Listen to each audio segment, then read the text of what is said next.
Anong gagawin ko rito? Mabuti na lang mamayang hapon pa ang klase ko. Pero magbabasa pa ako sa library. Mahinang saad ni Nikki. Nasa loob siya ng lumang sasakyan ng kanyang ama. Isang kulay silver na Toyota na halatang mas matanda pa kaysa sa kanya. Hindi yon ang kotse na karaniwang ginagamit niya. Naiinis siya na ayaw pa siyang bilhan ng kanyang sariling sasakyan. Pero ipinilit ng daddy niya na gamitin niya muna yon. Masasanay ka ring hindi umaasa na may bago palagi. Sabi ng ama niya kagabi habang inaabot ang susi. Tsaka maayos pa naman yan. May available na sasakyan, kaya yan ang gamitin mo. Huwag ka nang mamili.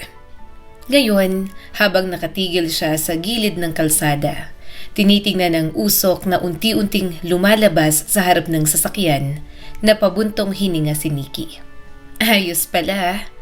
Bulong niya, pilit pinapakalma ang sarili kahit nanginginig ang mga kamay niya sa manibela. Medical student ako. Sanay ako sa pressure, sa exams at sa puyat. Pero hindi ako sanay sa ganito. Binuksan niyang hazard lights at dahan-dahang bumaba ng sasakyan. Mainit ang araw, pero mas mainit ang inis na bumabalot sa kanya. Sinilip niya ang hood. Ano namang gagawin ko rito? Wala naman akong alam sa makina. Puro libro ng anatomy at pharmacology ang mundo ko. Great. Just great, Daddy. Bulok ang sasakyan mo. Napatingin siya sa paligid. Isang tahimik na kalsada sa isang hindi kilalang bahagi ng lungsod. Hindi sosyal, pero mukhang hindi rin delikado. May ilang tindahan, karinderya at sa hindi kalayuan, isang malaking talyer na may nakasulat na Reyes Auto Repair. Nag-isip siya sandali, saka napabuntong hininga at naglakad papunta roon. Paglapit pa lang niya, naamoy niya na ang langis at grasa. May lalaking nakahiga sa ilalim ng isang sasakyan. Hello? Mahina niyang tawag. Walang sumagot. Hello po? Mas malakas na. Gumalaw ang paa sa ilalim ng sasakyan. Ilang segundo pa, saka lumitaw ang ulo ng lalaki. May hawak itong wrench, may bakas ng grasa sa pisngi at may buhok na bahagyang magulo. Pero ang una niyang napansin ay ang matamis nitong ngiti. Good morning. May problema po ba? Saglit na natigilan si Nikki. Hindi niya alam kung bakit. Marahil dahil sa paraan ng pagkakasabi nito. Hindi naman bago sa kanyang makakita ng gwapo. Pero bakit parang iba ang epekto sa kanya ng isang maruming mekaniko? Nasiraan kasi ako ng sasakyan, sabi ni Nikki.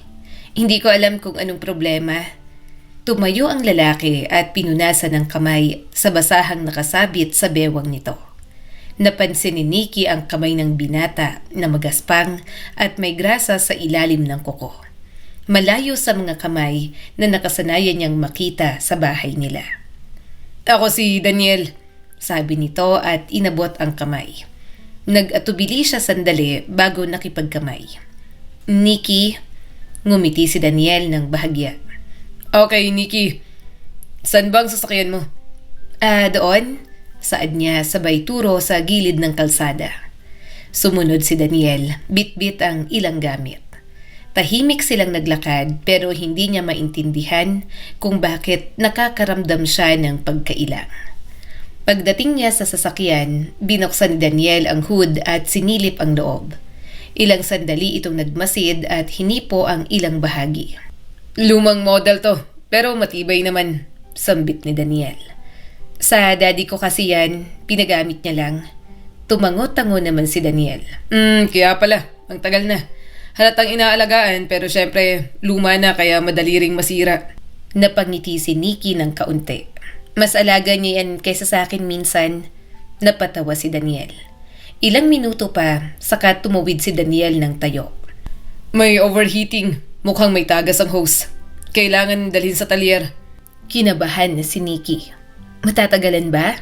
Depende. Pero kaya naman hanggang tanghali. Uunahin ko na. Nag-isip siya sandali. May klase pa siya sa hapon. May exam bukas. Iniisip niya pa lang ang hassle sa pag-commute. Sumasakit na ang ulo niya. Kinuha niya ang ilang gamit sa loob. Okay. wala naman akong choice. Tinulak ni Daniel ang sasakyan papunta sa talyer, kasama ang mga tauhan doon. May maliit na restaurant at coffee shop pala sa gilid. Mukhang kay Daniel din iyon, dahil mukhang naisip na maiinip ang mga naghihintay. Nalaman niyang boss si Daniel doon dahil sa pagtawag ng boss ng mga tauhan nito. Pwede kang maghintay dyan. Magkape-kape, sabi nito sa kanya. medyo mainit nga lang. Bago pa kasi kaya hindi ko pa napapalagyan ng aircon. Ventilador pa lang. Pero huwag kang mag-alala. Masarap naman ang kape dyan. Kung gusto mo rin ng almusal, tapsilugan naman ang katabi. Mamili ka na lang. Napatingin siya sa coffee shop. Doon na lang ako. Pwede naman siguro ako mag-aral habang naghihintay, no? May munting ngiti sa gilid ng labi ni Daniel. Oo naman. Inilapag niya na ang gamit sa isang mesa. Nag-order na muna siya ng kape bago umupo roon. Pagkatapos ay inilabas niya ang mga libro na kanyang babasahin. Habang inaayos ni Daniel ang sasakyan, saglit na napatingin si Nikki nang hindi niya namamalayan. Ang paraan ng pagkilos nito, sigurado, sanay at walang pag-aalinlangan. Hindi niya nakitaan ng arte o yabang, pero alam niyang may utak at maalam sa buhay. Ilang oras ang lumipas, paminsan-minsan ay nag-uusap sila. Malapit lang kasi ang lamesa niya sa pwesto kung saan ito inaayos ang kanyang sasakyan. Taga rito ka ba?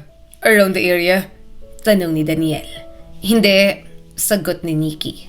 Nag-aaral ako malapit dito. 1.5 hours ang biyahe mula sa bahay namin hanggang campus. Kaya maaga akong umaalis. Ayaw kasi akong payagan ng parents ko na mag-dorm. Muli itong napatingin sa kanya. Anong kurso mo? Medicine. Tapos na ako sa pre-med ko. Bale, nasa med school na ako ngayon. Sinagot niya dahil nagiging komportable siyang kausap ang binata. Mukha naman kasi itong mabait. Parang walang gagawing masama. Bahagyang natigilan si Daniel saka tumango. Doktor naman palang nais. Student pa lang, agad niyang linaw. Still, sabi ni Daniel sabay ngiti. Mahirap naman ang course mo. Ako, tapos na ako sa pag-aaral. Automotive technology ang kinuha ko. Pero mas gusto ko na ako yung boss. Kaya nagtayo na lang ako ng ganito. Napangiti siya. Well, that's great. Ikaw, matagal ka na rito? Simula bata pa lang. Sagot nito. Talyer na to ng tatay ko dati. Naiwan sa akin at pinalawa ko lang. Tahimik sila ng ilang sandali. Naging abala na ulit ito sa sasakyan niya. Kaya bumalik na siya sa pagbabasa. Mukhang na-realize ni Daniel na abala siya sa pag-aaral. Kaya sa sunod nilang tinginan, nginitian na lang siya nito. Okay na, sabi ni Daniel makalipas ang ilang oras. Pwede na. Napangiti si Nikki nang may ginhawa. Salamat, sir. Daniel na lang, sabi nito sabay tawa. Hindi mo naman ako, boss. Halika, magbayad ka na rin sa counter. Ilalagay ko rin sa resibo kung anong mga inayos at mga parte na pinalitan sa sasakyan ng daddy mo. Tipid siyang napangiti. Habang nagbabayad, napansin niyang mas mababa ang singil kaysa sa inaasahan niya. Daniel, parang kulang to. Ito lang ang babayaran ko. Umiling si Daniel. Okay na yan, discount ko na. Ang ganda at fresh ng Buena Mano eh. Napatingin lahat sa kanya ang mga staff na nakarinig nun. May ngiting nanunukso ang mga ito sa kanilang dalawa ng binata. Natawa si Daniel na sinaway ang mga tauhan nito. Balik sa trabaho, mga chismoso. Namula agad si Nikki. Sigurado ka? Muling napangiti si Daniel. Sigurado. Tumango siya pero may kung anong kumislot sa loob niya. Isang pakiramdam na hindi niya maipaliwanag. Pag-alis ni Nikki, inakala niyang doon na matatapos ang lahat. Pero hindi, dahil sa mga sumunod na linggo, palagi silang nagkakatagpo kahit hindi sinasadya. Minsan, nadaanan niyang talyer papunta sa eskwela. Minsan, sira ulit ang sasakyan.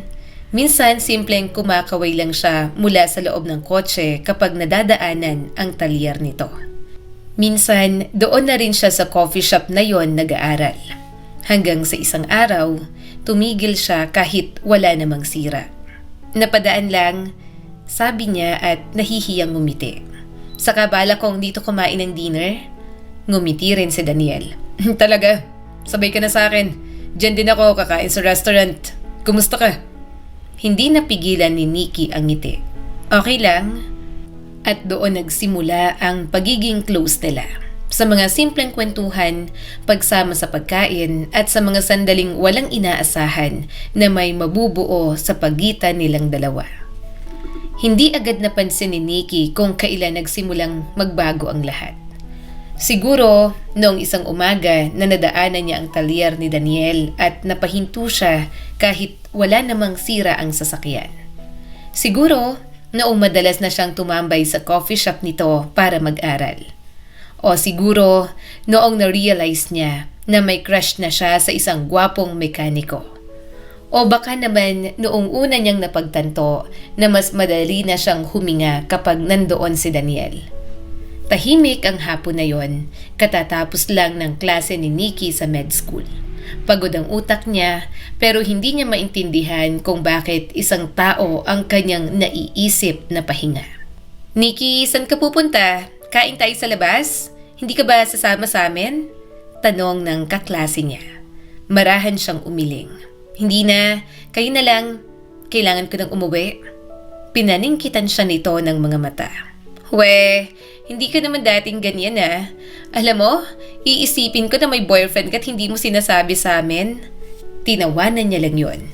Ayaw niyang ipagsabi sa iba. Gusto niya lang maging private sa kung anuman ang nararanasan niya kasama si Daniel. Hindi na para ikwento pa sa iba. Nang makasakay, medyo magana pa si Nikki. Hindi niya namalayan na papunta na naman siya sa parehong direksyon. Hindi ako pupunta ron, bulong niya sa sarili habang nagmamaneho. Hindi naman kailangan. Bakit ako pupunta? Pero ilang minuto lang, bumagal ang takbo ng sasakyan niya at huminto sa pamilyar na talyer ni Daniel. Natawa siya sa sarili. Crush na crush ko na yata talaga siya. Bumaba siya at tiningnan ang paligid. Abala si Daniel sa pag-aayos ng isang sasakyan nang mapansin siya.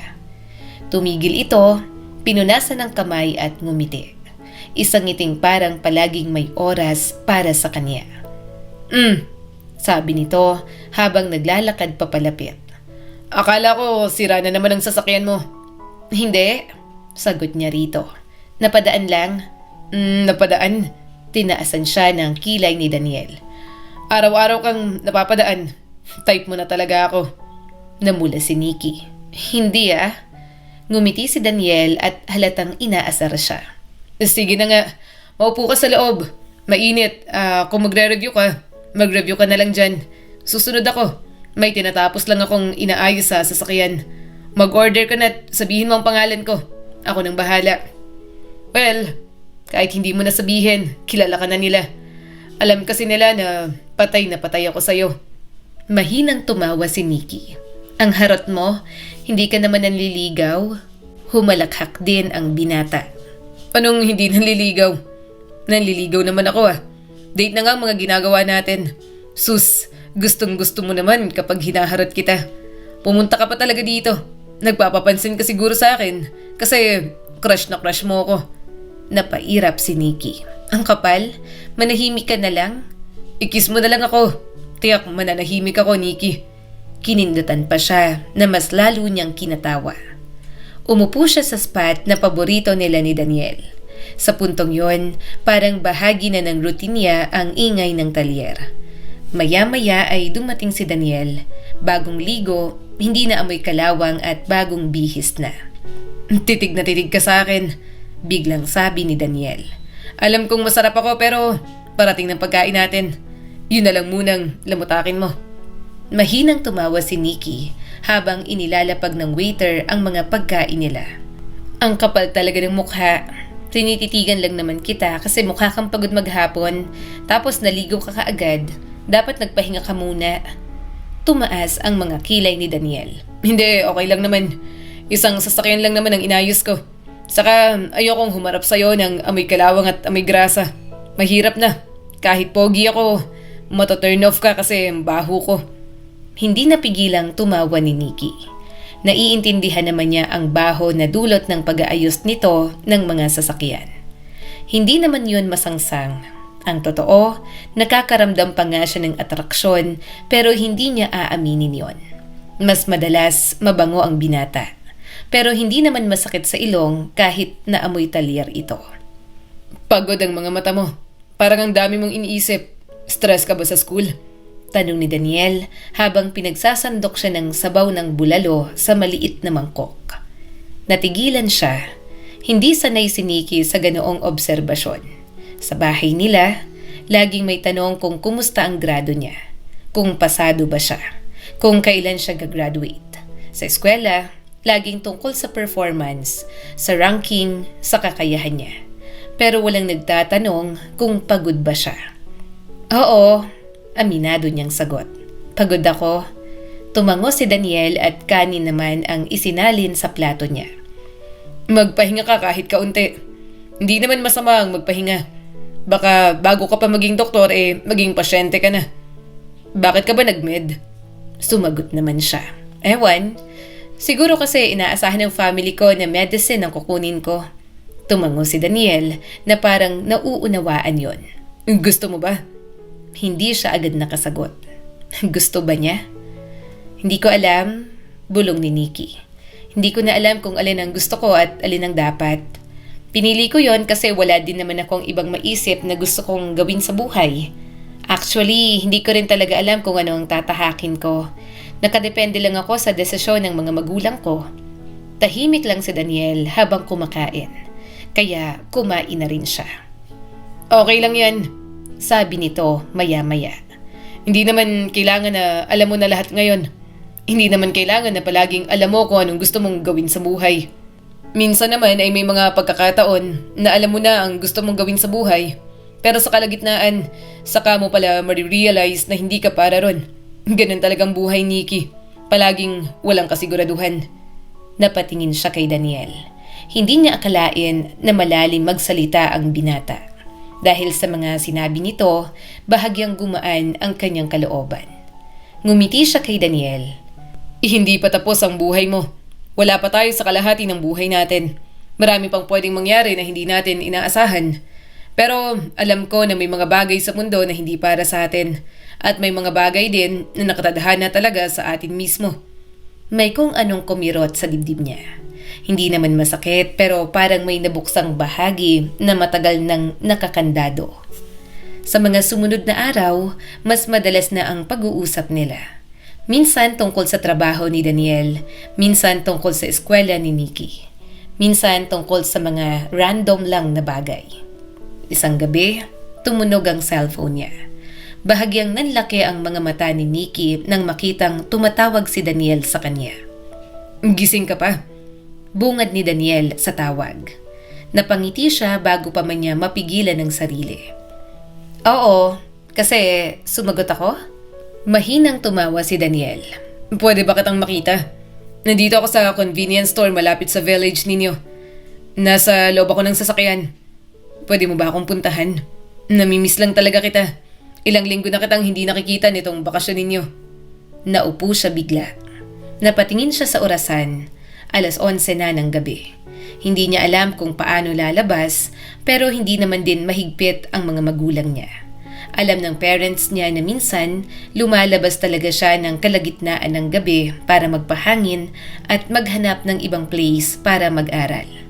Alam kasi ng mga ito na madali siyang antukin kapag sa kwarto nag-aaral o kaya ay sa bahay.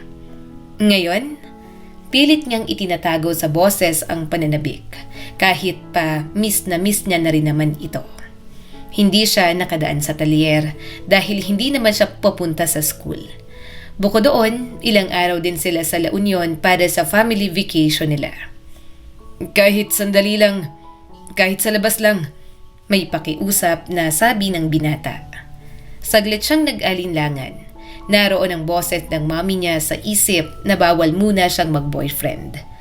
Naroon ang mukha ng daddy niya na nagsasabing mag-focus na muna siya sa pag-aaral. Pero mas malakas ang pintig ng puso niya. Hindi niya mapigilan kapag si Daniel na. Sige, tumayo na siya at kumuha ng jacket. Pupunta ako pero wag tayo dyan. Kita na lang tayo sa may bayan. Doon tayo. Makikita kasi tayo ng parents ko. Alam mo naman na nabawal pa akong magpaligaw. Dinala ni Nikki ang sasakyan at nagmaneho. Nang makatapat na sa convenience store, agad siyang bumusina para makuha ang atensyon nito. Sumunod naman agad ito, kaya nagmaneho na sila papunta sa bayan. Halos sabay silang nagpark at bumaba. Pagkakita pa lang nila sa isa't isa, parang may humila na sa dibdib ni Nikki. "Hi!" Ay, Namamaos na sagot ni Daniel. Sandaling katahimikan ang namagitan sa kanilang dalawa. Napagdesisyon na nilang sa loob na lang ng sasakyan mag-usap. "Saglit lang," sabi ni Nikki na parang paalala sa sarili. "Hindi pwedeng magtagal, baka hanapin ako ng parents ko." Tumango si Daniel. alam ko, kumusta ka na? "Okay lang naman." Matagal silang nagkatitigan. Hindi alam ni Nikki kung ano ang kanyang sasabihin. Parang mas maganda pa siguro kung pumasok na lang sila sa restaurant at nag-order ng pagkain. "Malayo ang bahay namin. Talagang bumiyahe ka pa para makita ako? May problema ba? Ano ba ang gusto mong pag-usapan?" Malumanay niyang tanong. Nikki, Biglang sabi ni Daniel. pwede ba kitang tanungin ng diretso? Huminga siya ng malalim. "Ano?" Anong ginagawa natin? Hindi siya agad sumagot. Hindi dahil hindi niya alam, kundi dahil alam na alam niya kung saan naman yon patungo. "Hindi ko rin alam," mahina niyang sabi. "Pero alam ko, hindi na to basta paghanga lang. Alam kong ganun din sa'yo." Tumango si Daniel. Lumapit ito ng kaunti. Hindi naman sobrang lapit pero sapat para maramdaman niya ang init nito. Araw-araw kitang iniisip at hindi ko na kayang magkunwari na kaibigan lang. Alam kong pa-joke ko lang sinasabi ang panliligaw ko pero totoo yun. Nakaramdam si Nikki ng panginginig sa tuhod niya. "Daniel, hindi kasi pwede." Dahil sa pamilya mo. Tanong nito at may halong lungkot. "Oo, hindi nila matatanggap. Mahigpit sila sa aming magkakapatid na hindi muna pwedeng magkaroon ng boyfriend o karelasyon. Para sa kanila, distraction lang ang pakikipagrelasyon." Bahagyang napapikit si Daniel. Pero tapos ka na naman sa pre-med course mo, di ba? Matanda ka na rin. Matanda na rin ako. Anong gusto nila? Hintayin mo pang maging doktor ka bago makipagrelasyon? Hindi ba pwedeng may boyfriend ka habang nag-aaral maging doktor? Ang tagal masyado nun. Maraming panahong masasayang. Kung pwede mo namang maranasan ngayon. Alam ko at ramdam ko na gusto mo ako. Sana hindi lang ako nag-a-assume dito. Gusto mo ba ako? Pareho ba tayo ng nararamdaman, Nikki? Hindi agad nakasagot si Nikki. Labis na nagiinit ang kanyang mga pisngi. Pero kabaliktaran nun ang mga kamay niyang nanlalamig. "Oo," sagot niya at hindi makatingin dito ng diretso. "Gustong gusto kita, Daniel." At doon, parang bumigay ang lahat ng pader na itinayo niya sa sarili. Hinawakan ni Daniel ang kamay niya ng marahan at parang humihingi ng pahintulot. Hindi siya umiwas, sa halip, hinigpitan niya ang hawak. Nikki, Bulong nito sa kanya. hindi kita pipilitin. Pero kung papasok tayo dito, gusto kong buo ka. Napapikit siya. Pagod na siyang magpigil. Pagod na siyang maging mabuting anak lang. "Buo ako kapag kasama kita," sagot ni Nikki sa binata. Hindi na nila kailangan ng ibang salita. Nang ilapat ni Daniel ang mga labi sa kanya, alam ni Nikki na wala na siyang ibang kahit anong iisipin, kundi ang pagmamahal niya. Simula noon, naging sila sa katahimikan, sa mga tagong sandali, sa mga oras na kaya nilang ibigay sa isa't isa.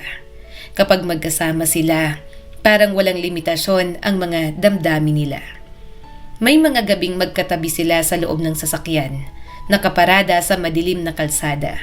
Nag-uusap, nagtatawanan, naghahalikan. Hanggang makalimutan ni Nikki kung sino siya sa labas ng sandaling yon. Mga umagang gigising siyang may ngiti dahil may mensahe mula kay Daniel. Walang nag-aalaga sa kanya ng ganoon, kaya sobra niyang pinapahalagahan yon. at doon din siya naging mapusok. Pakiramdam niya, malaya siya kapag binibigay niya ang sarili kay Daniel. Masaya ka ba? Tanong ni Daniel at inayos ang kumot nila. Magpahinga ka pa ng kaunti. Huwag kang umalis agad. Kung pwede lang na dito ka na lang sa bahay ko palagi. Bahagya siyang napangiti. Alam mong hindi pwede. May klase pa ako mamaya at uuwi pa ako sa bahay. Pero masaya ako kahit na natatakot ako. Hinaplos ni Daniel ang mukha niya. Bakit? Dahil alam kong kapag nalaman nila, mawawala to. Ayokong hadlangan nila tayo. Mahal kita, Daniel. Hinaplos ni Daniel ang buhok niya. Mahal din kita. Kahit anong mangyari, ipaglalaban kita. Hindi kita isusuko. Pero tuwing uuwi siya sa bahay, nakakaramdam siya ng guilt. Lalo na kapag may mga pagkakataong nagsisinungaling siya. Bawat tanong ng magulang ni Nikki ay parang kutsilyong dahan-dahang tumatama sa konsensya niya. Isang gabi, umiyak na lang siya sa dibdib nito. Masamang anak ba ako? Nagsisinungaling ako sa kanila. Pero sobrang higpit din naman kasi nila. Hindi ka masamang anak. Bulong sa kanya ng kanyang boyfriend. Mas lalong lumuha si Nikki. Gusto ko lang naman kasing mahalin. Yung ibang kabatch ko, pinapayagan naman sila. Yung iba may asawa na rin. Bakit ako hindi pwede? Matanda na ako pero bakit parang bawal pa rin? Bakit pakiramdam nila magiging distraction para sa akin? Kailan nila ako papayagan? Kapag 40 na ako? Kapag lahat may asawa na tapos ako wala pa rin? Sa mga kapatid ko, sobrang higpit din nila. Kapag may trabaho na, doon pa lang dapat magkaroon ng relasyon. Sinusunod nila yon. Pero ako, ayoko yon. Gusto ko to. Mahal kita, Daniel. Marami akong pakiramdam na pinigilan nung bata pa ako. Ngayon, mas lalong ayokong magpigil kasi sigurado na ako sa'yo. Kung tutuusin, pagod na siyang mag-aral. Ayaw niya na sa buhay na dinidikta ng mga ito para sa kanya. Nang maranasan niyang mahalin at alagaan ni Daniel, doon pa lang siya napanatag at naging kontento sa buhay. Kaya sa gitna ng yakap na yon, alam niyang pinili niya ang pag-ibig na ipaglalaban siya kahit anong mangyari. Subalit hanggang saan ba siya dadalhin ng pagmamahal na kanyang pinili? Hindi agad inamin ni Nikki sa sarili ang hinala niya. Una, iniisip niyang pagod lang siya. Sunod-sunod ang exams, kulang ang tulog, minsan nga ay nakakalimutan pa niyang kumain. Normal lang na nahihilo, normal lang na nasusuka sa umaga. Pero nang ikatlong araw na niyang itinapon ang almusal sa lababo ng palihim, napahawak siya sa gilid ng kusina at nanginginig ang tuhod. Hindi, bulong niya. Hindi pwede. Tahimik ang bahay ng araw na yon. Wala ang mga magulang niya. May conference ang kanyang daddy, may meeting naman ang mommy niya sa ospital. Pumunta siya sa banyo at dahan-dahang isinara ang pinto. Tumingin siya sa salamin. Ang putla ko. Kinuha niya ang maliit na kahon sa kanyang bag. Nanginginig ang kamay niya habang binubuksan ang kahon ng pregnancy tests. Huminga siya ng malalim. Please, wag muna please. Ilang minuto ang lumipas, nakatingin lang siya sa maliit na stick na hawak niya. 2 guhit, naupo siya sa sahig. Buntis ako. Anong gagawin ko? Buntis ako ngayon? Alam na alam niya kung ano ang sasabihin ng kanyang pamilya. Hindi niya alam kung gaano siya katagal nakaupo sa sahig. Basta nang makabawi, agad niyang kinuha ang cellphone para tawagan si Daniel. Nikki! Agad na sabi ni Daniel. Okay ka lang ba? Bakit ganyan ang boses mo?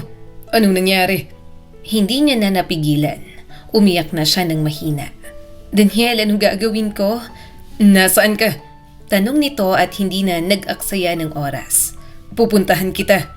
Nagkita sila sa bahay ni Daniel.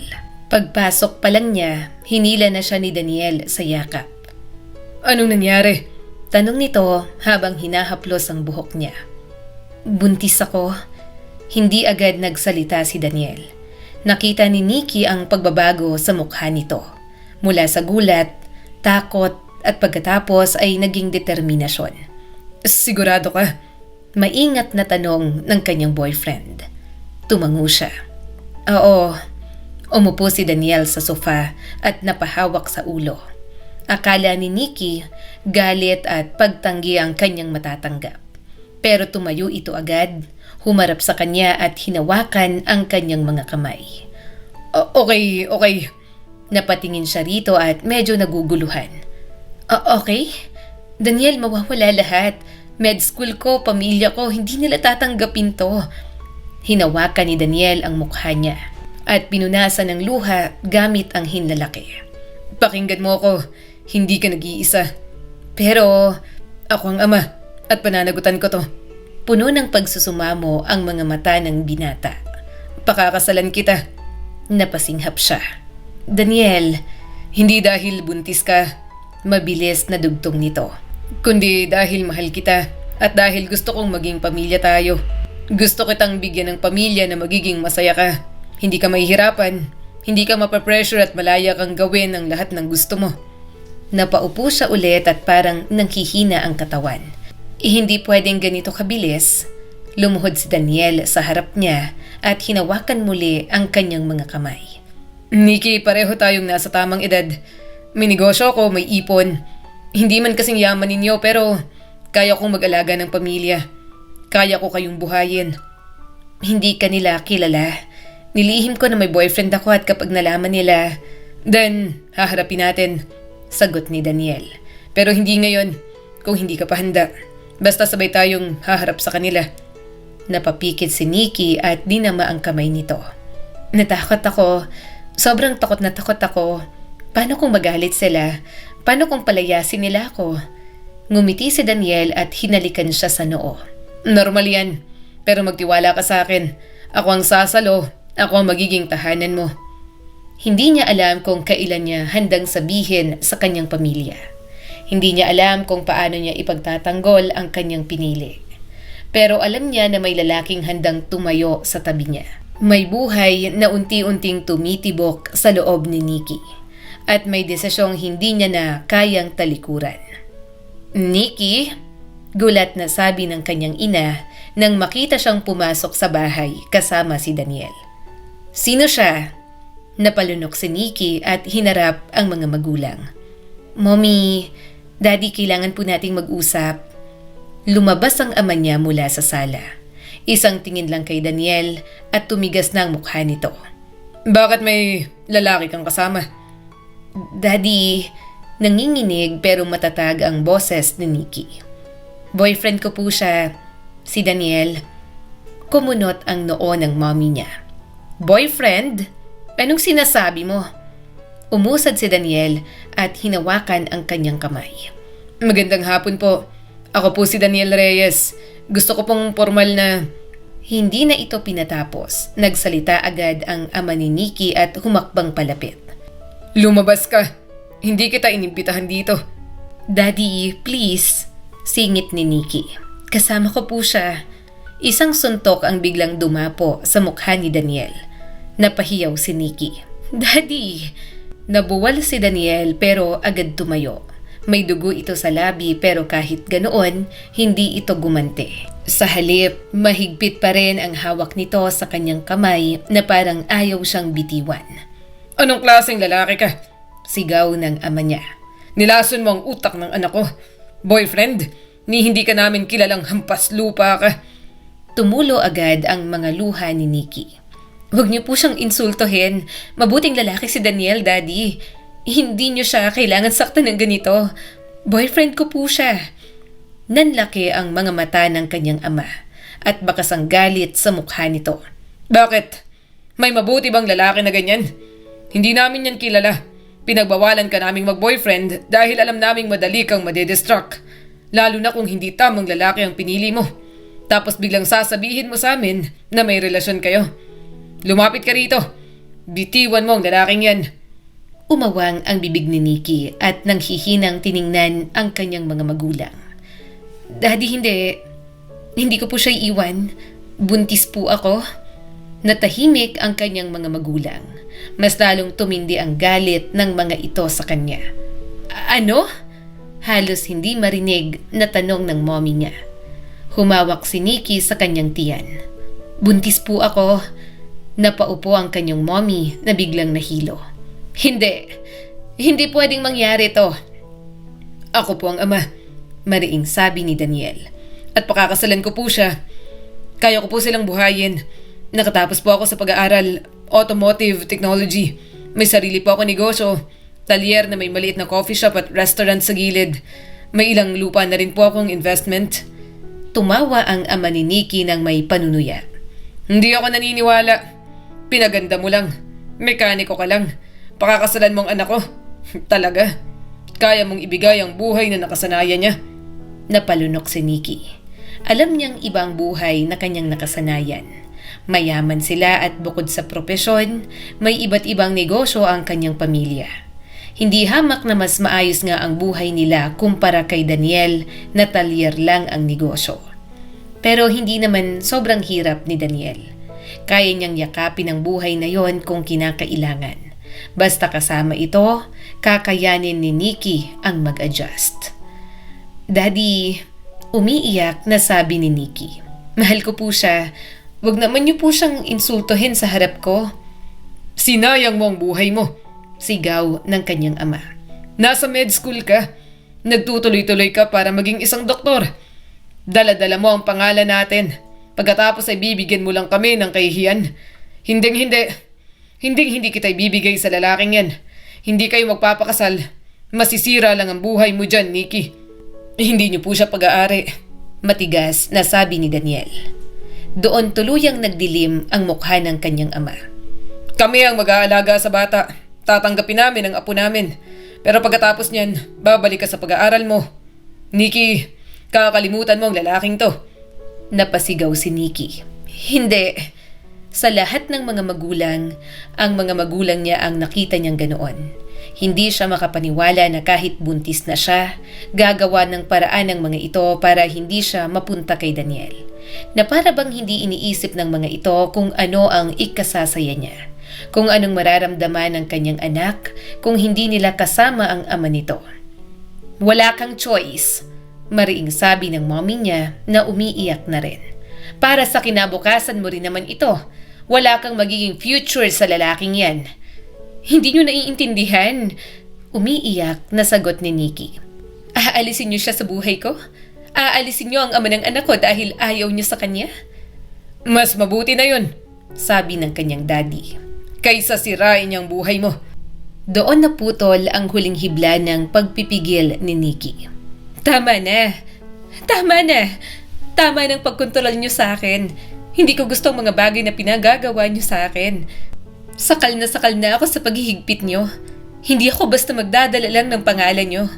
Anak niyo ako. Gagawin ko kung anong gusto ko. Hindi niyo na ako mapipigilan. Doon na sinampal si Nikki ng kanyang ama. Parang tumigil ang mundo niya. Yun ang unang beses na nasaktan siya ng kanyang daddy. Sir, tama na ho. Wala naman po kaming ginagawang masama. Malinis po ang intention ko sa inyong anak. Pananagutan ko po ang batang dinadala niya. Pananagutan ko po ang anak ninyo. Hinawakan ni Daniel ang braso niya. Nikki, dahan-dahan siyang humarap sa kanyang mga magulang. Palagi na lang yung iniisip ang sasabihin ng ibang tao, ang magiging image ng pamilya natin sa kanila. Pero tinanong niyo ba ako kung anong gusto ko? Kung ano talagang kailangan ko? Sobra na kayo para tawaging hampas lupang lalaking minamahal ko. Hindi ko matanggap. Magsisisi ka sa mga sinasabi mo, bulalas ng kanyang mommy. Magsisisi ka na hindi ka nakinig sa amin. Na hindi mo ginawa ang plano namin para sa'yo. Wala kaming ibang inisip ng daddy ninyo, kundi mapabuti kayong magkakapatid at mailayo kayo sa mga taong manggagamit at manloloko sa inyo. Bakit parang kami pang masama para sa'yo, Nikki? Bumagsak muli ang mga luha niya. Dahil hindi nyo iniintindi ang nararamdaman ko. Alam kong iniisip nyo ang makakabuti para sa akin. Pero gusto ko bang mga desisyon nyo? Sobrang higpit nyo sa aming magkakapatid. Hindi ko na po kaya. Kaya ko po ang mga desisyon ninyo. Kung gusto nyo talaga ako na magpatuloy sa pag-aaral pagkatapos kong mga anak, gagawin ko naman eh. Pero ang insultuhin sa harap ko si Daniel, ang sabihin po ninyo sa akin na ilalayo nyo siya sa akin, hindi ko po yun matatanggap. Hindi ko po matatanggap dahil wala naman pong ginawang masama si Daniel. Hindi ko matanggap. Dahil siyang ama ng anak ko, handa naman akong panindigan. Pero bakit gusto niyong ilayo sa akin? Dahil ang mas angat ang estado natin kaysa sa kanya na nagsisikap lang din naman sa buhay? Hindi nakapagsalita ang kanyang mga magulang. Parang pagod na rin naman ang mga ito na makipagsagutan pa sa kanya. Pinipili ko ang anak ko, patuloy ni Nikki. At pinipili ko po ang lalaking hindi ako iniwan at nagparamdam sa akin na malaya po ako sa mga bagay na gusto ko pong gawin. Kapag lumabas ka sa pintuang yan, babala ng kanyang ama. huwag ka nang babalik. Nanikip ang dibdib ni Nikki. Pero alam niyang tatanggapin niya yon. Tumango si Nikki at matamang tiningnan ang mga magulang. Alam ko po yon. Kung itatakwil na po ninyo ako, wala na akong magagawa. Hinawakan niya ang kamay ni Daniel. Tara na, hindi ko nahahayaang mainsulto ka pa nila ng ganito. Walang lingon-lingon, lumabas sila ng bahay. Habang naglalakad papalayo, ramdam ni Nikki ang bigat ng bawat hakbang. Bawat hakbang ng paglayo sa pangarap na plinano ng iba para sa kanya. Lumalayo na siya sa med school, lumalayo na siya sa pangarap ng iba para sa kanya. Pero papalapit naman siya sa kanyang sarili, sa buhay na gusto niyang makuha kasama si Daniel. Hindi enggrande ang naging kasal nila ni Daniel. Simpleng beach wedding lang yon sa probinsya kung saan nagmula ang kanyang mapapangasawa. Pero habang nakatayo siya sa buhangin at tinatangay ng hangin ang laylayan ng simpleng puting bestida niya, alam niyang masaya siya. At sa harap niya, si Daniel na nakasuot ng simpleng polo na may ngiti sa labi at luha sa mata. Nikki Alvarez, Mahinang sabi ng pare. tinatanggap mo ba si Daniel Reyes bilang iyong asawa sa hirap at ginhawa? Huminga siya ng malalim. Opo, tinatanggap ko po. Nang magsuot sila ng singsing, hinawakan ni Daniel ang kamay niya. Hindi kita iiwan. Ako ang bahala sa'yo. Mamahalin kita habang buhay. At doon, sa gitna ng alon, ng hangin at ng mga ilang bisita nila, naging mag-asawa sila ng lalaking pinakamamahal niya. Sa bahay ni Daniel, malapit sa talyer sila nanirahan. Hindi kasing laki ng bahay ng mga magulang ni Nikki. Pero kontento naman na siya roon. Unang umaga niya bilang may bahay, maaga siyang nagising. Nakahiga pa si Daniel at mahimbing ang tulog. Tinitigan niya ito at hindi niya napigilang mapangiti. Ang sarap gumising sa umaga na ikaw ang nakikita. Tahimik siyang bumangon at pumasok sa kusina. Binuksan niyang refrigerator at nagluto na ng almusal nila. Habang nagluluto, naramdaman niya ang bahagyang hilo. Napahawak siya sa counter, saka hinaplos ang kanyang tiyan. Okay lang, bulong niya. Magkasama na tayo. Pagkagising ni Daniel, naamoy agad nito ang niluluto niya. Good morning, Mrs. Reyes. Namula agad siya sa hirit nito. Ang aga mo, boss ka naman nila kaya kahit hindi mo na agahan ang gising mo. Maaga talaga akong gumigising kahit anong puyat ko. Mas masarap gumising ngayon. Sagot ni Daniel at niyakap siya mula sa likod. May asawa na ako. Mahina siyang tumawa at naghain na ng kanilang almusal. Umupo sila sa maliit na mesa. Simple lang ang kanilang almusal pero puno na agad yon ng tawanan. Pagod ka na ba? Tanong ni Daniel. Hindi naman, nagluto naman ako. Mamaya maglilinis ako. Sagot ni Nikki. Masaya ako. Sobrang saya ko na ganito ng buhay natin. Hindi madali ang mga pinagdaanan natin, pero salamat na pinili mo ko at ipinaglaban. Sa mga sumunod na linggo, unti-unti siyang natuto ng bagong routine. Paglilinis ng bahay, paglalaba, pagluluto ng mga ulam na hindi niya kailanman natutunan sa bahay nila noon dahil may kasambahay naman palagi. May mga araw na napapaso siya, may mga araw na nasusunog ang ulam, pero tumatawa lang si Daniel at kinakain anuman ang lutuin niya. Pasensya ka na, hindi na naman maayos ang luto ko. Pagod ka na nga sa trabaho tapos uuwi ka pa na kakain ng hindi masarap ang luto. Hindi kasi marunong magluto ang asawa mo. Next time, sa labas na lang tayo kumain o mag-order na lang? Malungkot na sabi ni Nikki. Hindi tipid, saka hindi natin alam kung healthy ang kinakain natin kapag nasa labas tayo kumakain. Okay lang naman, matututo ka rin. Naiintindihan ko na hindi ka gaanong marunong magluto. Sabi nito minsan habang kumakain ng medyo maalat na sabaw. Ang importante, ikaw ang nagluto. Saka okay naman, mapagtsatsagaan naman. Perfect ka na ngang magsaing. Siyempre naka-rice cooker.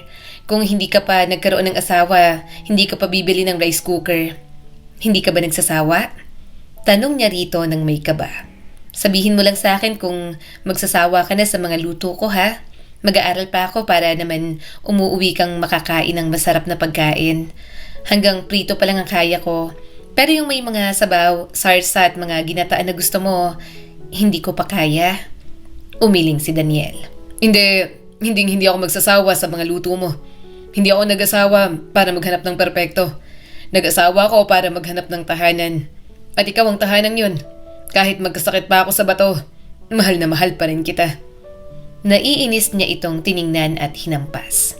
Tawang-tawa naman ang asawa niyang loko-loko.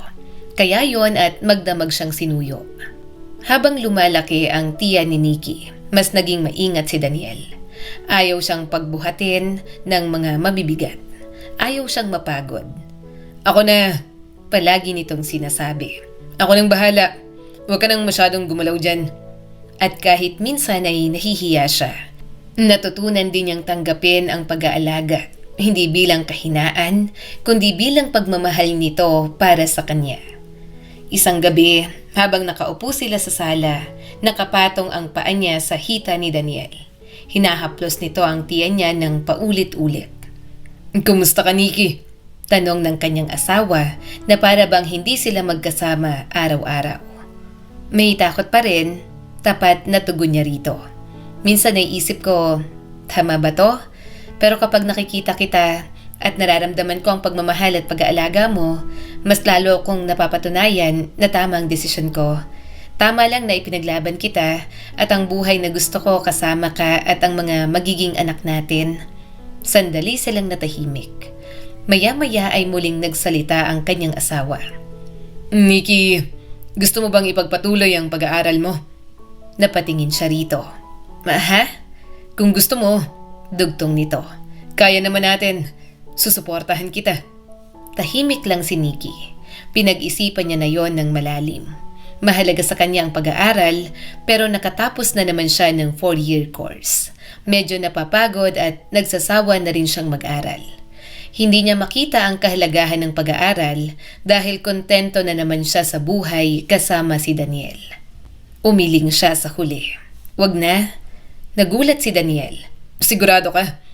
Kung gusto mo namang mag-aral, hindi naman kita pipigilan. Susuportahan kita sa gusto mo. Oo, sagot niya rito. Nakatapos na naman ako ng nursing, okay na yon. Hindi rin naman ako sure kung gusto kong ituloy sa pagdodoktor ang tinapos ko. Alam kong hindi mo ako pipigilan sa mga bagay na gusto ko at yun ang dahilan kung bakit kampante ako. Hinawakan niya ang kamay ni Daniel. Hindi naman tayo naghihirap, hindi mo rin ako pinipilit magtrabaho. Tumango si Daniel. Gusto ko lang malaman na masaya ka. Huminga siya ng malalim. Alam mo, nung bata pa ako, palaging busy sina mommy at daddy. Laging may pasyente, may meeting o may kaso. Palagi silang walang time para sa aming magkakapatid. Mahal nila kami, pero madalas ay wala sila. Lumaki kaming may lahat, naliban sa oras nila na hindi nila maibigay sa amin. Ayokong iparanas yon sa mga anak ko. Gusto ko na maramdaman nila na palagi akong nasa tabi nila, na nakasuporta at nagmamahal. Kung may gusto sila at kung gusto nilang maging open sa akin, hahayaan ko lang. Gusto kong maging malapit sa akin ang mga anak natin. Ayokong maramdaman nila ang nararamdaman ko sa mga magulang ko, na parang kahit mommy at daddy ko sila, parang may matayog na pader na hindi ko pa rin maabot. Hinaplos ni Daniel ang pisngi niya nang may tumulong luha. Kaya mo ba talagang isuko ang dati mong buhay? Tumango si Nikki. Kung ikaw ang magtatrabaho, ako ang mananatili dito sa bahay. Kung ikaw ang lalaban sa labas, ako ang sasalo sa loob para sa pamilya natin. Daniel, gusto kong magkaroon tayo ng masayang pamilya na hindi magiging malayo sa akin ang loob ng mga anak natin. Ngumiti si Daniel na puno ng respeto. Salamat. Sigurado akong magiging mabuti kang may bahay at ina sa mga anak natin, Nikki. Hanggang sa dumating ang araw ng kanyang panganganak. Tahimik ang loob ng sasakyan habang binabagtas nila ang madilim na kalsada. Mahigpit ang kapit ni Nikki sa hawakan ng pinto habang ang kabilang kamay ay hawak ni Daniel. Huminga ka lang, Nikki. Mahinahong sabi ni Daniel, hindi inaalis ang tingin sa daan kahit nanginginig ang boses. Nandito lang ako. Napapikit si Nikki. Ngunit sa bawat paghinga, may kasamang kirot na parang hinahati ang katawan niya sa dalawa. Ang sakit. Mahina niyang ungol. Daniel, para kong hinihiwa. Hindi ko may paliwanag ang sakit na nararamdaman ko. Alam ko. Mabilis na sagot ng asawa niya. Kaunti na lang. Malapit na tayo. May private doctor sila. Isang OB na matagal nang narekomenda ng kakilala ni Daniel. Tahimik, maayos at hindi mausisa. Yun ang gusto nila. Yun ang kailangan nila. Lalo na ngayon na wala ang pamilya ni Nikki sa eksenang yon. Wala ang nanay niya na sanay mag-uutos sa mga nurse. Wala ang amang sanay magdesisyon para sa lahat. Siya lang, si Daniel, at ang batang nasa sinapupunan niya. Sorry, biglang bulong ni Nikki at may luha na sa sulok ng mata. Sorry kung napapagod ka. Biglang huminto ang sasakyan sa harap ng ospital. Bumukas ang pinto, mabilis na bumaba si Daniel at tinulungan siyang makababa. Huwag kang mag-sorry. Ikaw ang may dinadala. Ako ang dapat mag-sorry kasi parang kahit anong gawin ko, hindi matatanggal ang sakit na nararamdaman mo. Pakiramdam ko ay nagkukulang ako sa'yo. Wala kang pagkukulang. Mabilis niyang sagot. Ginagawa mo lahat para sa akin. Sa loob ng ospital, may wheelchair na agad na inilapit. Umupo si Nikki na nanginginig na ngayon ang buong katawan. Hawak pa rin ni Daniel ang kamay niya at hindi bumibitaw kahit isang sandali. Mrs. Reyes? Tanong ng nurse. Opo, sagot ni Daniel. Habang itinutulak siya papasok, lumingon si Nikki kay Daniel. Huwag mo akong iiwan? Hindi. Mariin itong sagot. Kahit saan ka magpunta, susunod ako. Sa delivery room, mas naging malinaw ang lahat. Ang kirot, pagod at takot na kanina niya pang nararamdaman. Ngunit sa gitna ng lahat, nariyan si Daniel. Pinayagan ng asawa niya sa loob. Tinitingnan nito ang pagpahid ng nurse ng malamig na bimpo sa kanyang noo. Nagbibilang ng paghinga. Nagkukwento ng walang kwentang bagay kung paano daw nag-away ang dalawang pusa sa shop kahapon, kung paano ito muntik madulas sa langis. Ginagawa nito lahat para hindi siya mag-focus sa sakit na nararamdaman. Daniel, hingal na hingal si Nikki. Kung mamamatay ako, wag. Mabilis nitong putol. Wag mong sabihin yan. Lalabas ka dito. Lahat tayo lalabas dito. Mahal kita. Hindi kita bibitiwan ng ganito lang. Lumaban ka para sa inyong dalawa. Kaya mo yan. Ang tapang mo. May kumirot na mas matindi kaysa sa lahat ng nauna. Napasigaw si Nikki at napahigpit ang kapit sa kamay ni Daniel. Ayoko na. Umiiyak niyang sabi. Pagod na ako. Kaunti na lang, sabi ng doktor. Push ka lang, Nikki. At ginawa niya gamit ang isang huling lakas at isang huling sigaw. Pagkatapos ay narinig niya ang isang iyak. Congratulations, sabi ng doktor nang may ngiti sa mga labi. Baby boy ang anak ninyo. Parang huminto ang mundo ni Nikki. Tila naibsan ng kirot, pagod at lahat ng sakit kanina. Tanging ang tunog ng iyak ng sanggol ang natira. Napatawa si Nikki sa gitna ng luha. Daniel, narinig mo ba yon? Oo, sagot ni Daniel sa garalgal na boses. Narinig ko. Nakalabas ng anak natin, Nikki. Inilapit sa kanya ang sanggol. Maliit, mamula-mula, at medyo kulubot pa ang balat na parang matanda. Ngunit sa sandaling yon, ito ang pinakamagandang nilalang na nakita ni Nikki. Nang idampi ang bata sa dibdib niya, may kakaibang init na kumalat sa buo niyang katawan. Hello, mahina niyang bulong. Anak, nandito ng mama. Biglang umagos ang luha ni Nikki. Hinaplos niya ang maliit na likod ng sanggol at naramdaman ang bawat paghinga nito. Salamat, Sabi ni Daniel at marahan siyang hinalikan sa noo. salamat na lumaban ka.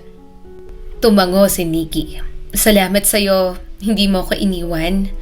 Lumipas ang oras na ilipat siya sa recovery room. Nakatulog sandali si Nikki dahil sa pagod. Nang magising siya, naroon pa rin si Daniel na nakaupo sa tabi ng kama. Katabi ang lalagyan kung nasaan ang anak nila. Hindi ba siya mabigat? Tanong ni Nikki habang namamaos ang boses. Umiling si Daniel. Hindi, binuhat ko siya kanina. Sobrang saya ko. Hindi ko alam kung anong mararamdaman ko. Nag-practice na ako sa anak ni Mang Leron. Kaso iba talaga kapag sariling anak natin. Ngumiti si Nikki. Ngunit kasabay ng ngiti, may munting kirot sa kanyang puso. Kinuha niyang cellphone sa tabi ng kama. Tahimik siyang nag-type ng mensahe para sa kanyang ama't ina. Ma, pananganak na po ako. Lalaki po ang anak namin ni Daniel. Normal delivery at malusog po siya. Sana makita niyo balang araw ang apo ninyo. Pinindot niya ang send. Wala siyang inaasahan. Sanay na siya sa katahimikan. Ngunit sa bawat pagkakataon, umaasa pa rin siya kahit kaunti na sana ay muli silang magkaayos. Napansin ni Daniel ang pagbabago sa mukha niya. Nag-message ka sa kanila? Tumango si Nikki. Oo. Walang tanong si Daniel. Wala ring puna. Lumapit lang ito at hinalikan ang noo niya. Ano man ang mangyari, pamilya mo kami. Alam kong nahihirapan ka at gusto mo pa rin na maging maayos kayo ng pamilya mo. At gusto kong malaman mo na hindi kita pinipigilan sa bagay na yan. Kung hindi nila ako matanggap bilang asawa mo, ayos lang sa akin. Hindi ako magtatanim ng sama ng loob. Pinagmasdan nila ang kanilang anak. Maya-maya ay napabuntong hininga si Nikki. Daniel, natatakot ako? Sa ano? Napakagatlabi si Nikki. Na baka nagkamali ako, na baka tama sila, na baka hinawakan ni Daniel ang kanyang kamay. Hindi ka nagkamali. Pinili mo ang mahalaga sa'yo. Pinili mo kami. Tumingin siya sa sanggol na mahimbing ng natutulog. Hindi ko hahayaang maranasan niyang naranasan ko. Ayokong lumaki siyang naghahanap ng magulang kahit na kasama naman sa bahay. Gusto kong lumaking maayos at open sa atin ang ating mga anak. Ayokong magkaroon sila ng mga hinanakit o tampo sa atin dahil lang nagkulang tayong dalawa. Ngumiti si Daniel. Hindi siya maghahanap. Hindi tayo magkukulang dahil sisikapin natin maging mabuting magulang para sa kanya at para sa magiging mga anak pa natin. Sa mga sumunod na araw, umuwi sila sa maliit nilang bahay. Tuwing gabi, habang pinapadede niya ang bata, minsan ay napapatingin si Nikki sa bintana. Naisip niya ang dating buhay, ang mga librong iniwan, ang med school hindi natapos, ang pamilyang tinalikuran. May mga gabing masakit, may mga gabing gusto niyang umiyak. Ngunit tuwing iiyak ang panganay nilang si Lucas at hahaplos sa pisngi niya, alam ni Nikki na tama ang pinili niya. Hindi na namamalayan ni Nikki kung kailan eksaktong nagbago ang buhay nila. Basta isang umaga, nagising na lang siya na may 4 na anak na. May listahan ng bayarin sa mesa at may ulam na kailangang isipin sa araw-araw. Si Lucas ang panganay. Ito ang unang nagturo kay Nikki kung ano ang ibig sabihin ng pagiging ina, kung gaano kasakit manganak, at ang sumunod naman ay si Noah, isa ring lalaki na mas tahimik at mas mapagmasid. Pagkatapos ay sina Mara at Elise, 2 babaeng magkaiba ang ugali. Si Mara ay palangiti at palasalita, habang si Elise ay tahimik at laging nakasunod sa atin nito. 4 na anak, 4 na mundong umiikot sa kanya. Ma, late na po tayo. Sigaw ni Lucas mula sa sala. Sandali lang, sagot ni Nikki, hawak ang plancha habang tinutuwid ang uniforme ni Noah. Mara, nasa ng medyas mo? Nasa ilalim po ng kama, masiglang sagot ng bata. Napabuntong hininga si Nikki. Pare-pareho ang eksena tuwing umaga. Pare-pareho ang pagod, pare-pareho ang pagmamadali. Minsan, pakiramdam niya ay nakaloop ang buhay nila. Gigising, maghahanda, papasok sa paaralan, maglilinis, magluluto, magbabayad ng bills, matutulog, tapos ulit na naman. Sa garahe, naroon si Daniel at hinahanda na ang sasakyan. Hinahatid muna nito ang mga bata bago tumao sa talyer. "Daniel!" Tawag ni Nikki at may dalang kape. "Mag-almusal ka muna."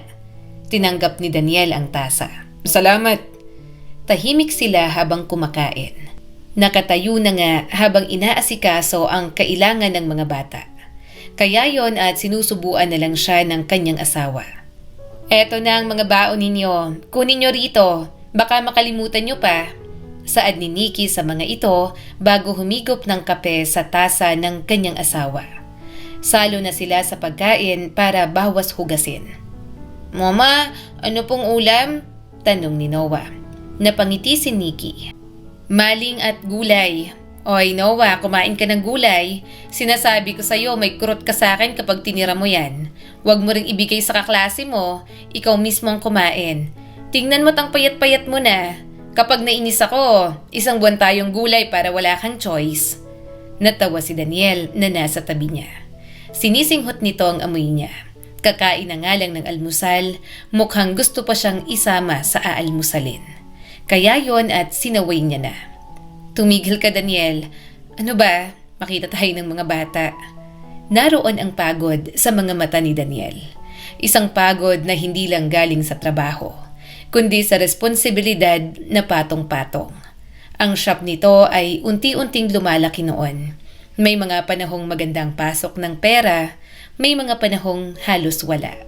Dumaan pa nga sila sa pagkalugi, tipong 1 buwan na halos isara na nito ang shop.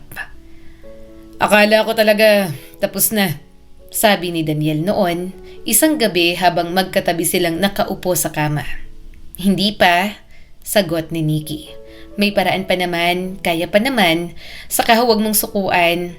Gusto pa yan manahin na Lucas. Alam mo naman yon, idol na idol ka. Gustong lahat ng alam mo sa sasakyan alam din. Bata pa pero alam na natin kung saan ang hilig." Hindi sila yumaman pero nakakabango naman kapag bumabagsak. Ang coffee shop at maliit na restaurant sa gilid ng shop ay tuluyan ng isinara. Wala ng oras, wala ng lakas, wala ng sapat na kamay para pamahalaan iyon. "Sayang," sabi ni Nikki noon habang tinatanggal ang huling karatula. "Marami pa naman tayong memories nung nagliligawan pa tayo rito. Dito rin tayo madalas mag-date." Oo, Sagot naman ni Daniel. pero masayang kung pipilitin. Hindi na talaga kaya. Wala ring umupa dahil wala namang potential customers na pupunta. Maliban kung magpapaayos ng sasakyan o magpapacar wash. Tinanggap nila yon, isa na namang bagay na binitiwan para manatiling nakatayo ang ibang pinagkukunan nila ng gastusin. Lumipas ang mga taon na ganoon ang takbo. Habang lumalaki ang kanilang mga anak, lumalaki na rin ang gastos. Ma, Sabi ni Lucas na binatilyo na. kailangan daw po ng materials para sa project. "Magkano?" Tanong ni Nikki. Binasa ni Nikki ang inabot nitong papel. "Sige, bibigyan kita mamaya. Magwi-withdraw lang ako. Wala na akong pera rito, anak." Palagi niyang sinasabi yon. Palaging may nakalaan para sa mga anak nila. Ngunit may mga gabing matapos matulog ang mga bata, saka lang nararamdaman ni Nikki ang bigat. "Daniel?" Mahina niyang tawag. Sagot ni Daniel na nakahiga na. "Sa tingin mo, dapat na ba akong magtrabaho?" Napamulat si Daniel at umupo. Bakit mo naisip? "Para makatulong," sagot ni Nikki. "Lumalaki ng mga anak natin. Mas mahal na ang mga kailangan nila. Hindi mo lang inaamin pero alam ko na nahihirapan ka. Saka kapag nagsusulit ka sa akin ng pera, ramdam ko rin ang bigat ng gastos." Saglit na natahimik si Daniel bago sumagot. Kung ako ang tatanungin, kaya ko pa naman ang gastos. Maayos pa naman ang shop. May source of income pa rin tayong pamilya. Sinabi ko nga sa'yo na ako ang bahala, di ba? Kaya ko pa naman. Pero kung gusto mong magtrabaho, pwede naman. Napaisip si Nikki. Hindi ko alam. Minsan naiisip ko may natapos naman ako. Pwede sana. Pero sino ang may iwan sa kanila? Si Elise ang liit pa. Si Mara kailangan pa ng tutok. Wala naman tayong may iwanan. Ayoko rin na yayang mag-aalaga sa kanila. Dagdag gastos lang at mahirap ngayon maghanap ng taong pagkakatiwalaan. Tumango si Daniel. Alam nila pareho na wala silang extended family na tutulong. Sarado pa rin ang pintuan ng nakaraan at nasa malayong probinsya naman ang mga kamag-anak ng kanyang asawa. May mga araw na masaya sila. Mga gabing sabay-sabay silang kumakain. Nagtatawanan ang mga bata, nagkukwento ng araw nila. May mga araw na tahimik naman na pagod, ubos ang lakas at kulang ang tulog. Minsan lang sila mag-away. Kapag nangyayari yon, kadalasan ay dahil sa pera o sa pagod. Hindi mo man lang sinabi?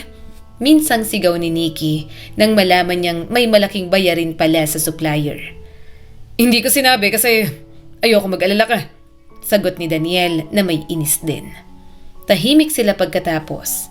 Ilang minuto, ilang oras, sa huli, si Nikki ang unang magsasalita. Pasensya na. Ako rin, sagot ni Daniel. Pagod lang tayo. Huwag na tayo magsisigawan ng ganun. Ayokong naririnig ng mga bata.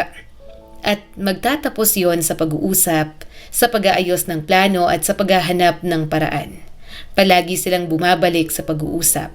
Palagi silang bumabalik sa isa't isa. Isang tanghaling tapat, katatapos lang ni Nikki maghugas ng pinggan. Naririnig niya sa labas ang tawanan ng mga bata. Si Lucas at Noah ay nagtatalo kung sino ang mauuna sa bisikleta, habang sina Mara at Elise ay naglalaro ng bahay-bahayan. Karaniwang araw lang sa kanilang pamilya hanggang sa tumunog ang cellphone. Hello? Sagot niya habang hawak pa ang tuwalya. Ma'am? Tanong ni Mang Larry, isa sa mga mekaniko ni Daniel. Opo, bakit po? May aksidente po sa auto shop. Isusugod na po namin siya sa ospital. Kailangan niyo pong pumunta agad sa ospital. Hindi na niya narinig ang sumunod. Parang may humigop ng hangin sa paligid niya. Nanlamig ang kamay ni Nikki at bumigat ang dibdib. Ma, tawag ni Lucas. Bakit ka po namumutla? Hindi siya sumagot. Hindi niya alam kung paano. Bigla siyang napaupo sa silya habang nanginginig ang tuhod. Anong ospital? Tanong niya sa wakas. Pupunta na ako. Nang makarating sa ospital, hinanap niya agad ang kanyang asawa. Nakita niya si Daniel na nakahiga sa kama na maputla.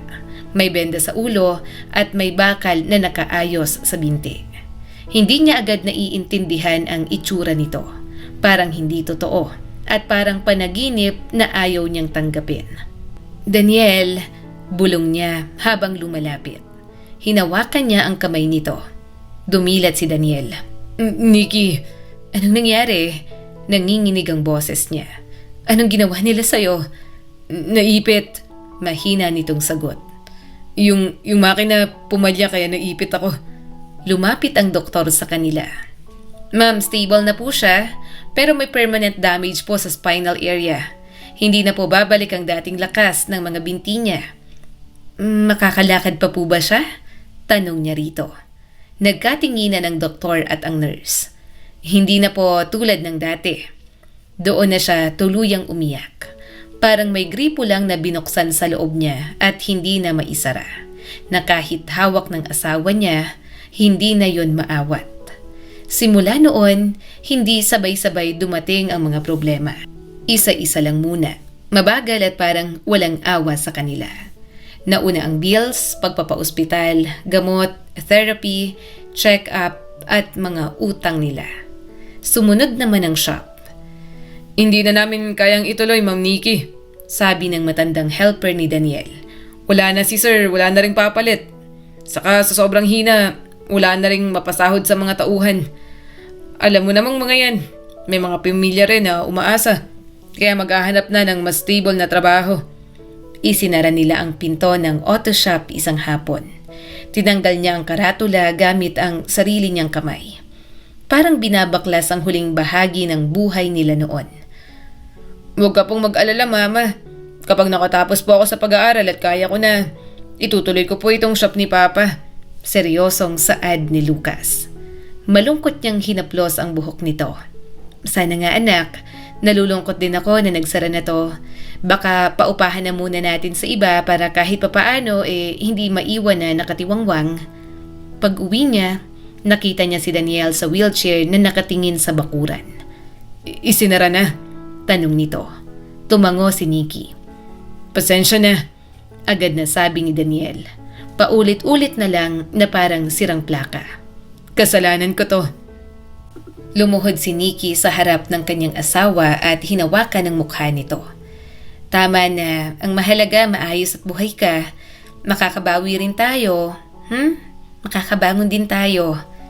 Pero sa loob-loob ni Nikki, unti-unting gumuho ang mundo. Hindi niya alam kung paano siya kikilos. Hindi niya alam kung ano ang gagawin niya ngayong mahina ang padre di pamilya. Naghanap siya ng trabaho. Una may pag-asa pa. Nag-ayos siya ng resume, inayos niya ang sarili.